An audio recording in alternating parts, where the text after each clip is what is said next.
स्वादशास्त्र रेसिपीजमध्ये आपणा सर्वांचे खूप खूप स्वागत। आज आपण वेगळी रेसिपी घेऊन आलो आहोत, पुडाची करंजी।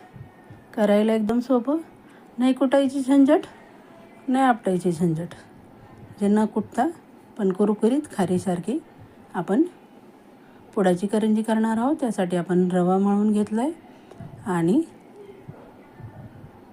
सारण तयार केलं आहे बघा। जो मळून घेतला आहे रवा तो आपण अर्धा तास भिजत ठेवला आणि मिक्सरला फिरवायचं आहे, म्हणजे कुटायची आवश्यकता लागत नाही।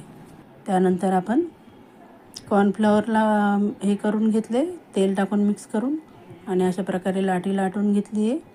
त्याच्यावरती कॉर्नफ्लॉवर लावायचा आणि 2 लाट्यांची वळकुटी तयार करायची। अशा प्रकारे बघा लाटायची आहे, आधी उभी लाटायची आहे, नंतर आडवी, मध्ये पातळ लाटायची आणि कढईला त्याला दूध लावून असं व्यवस्थित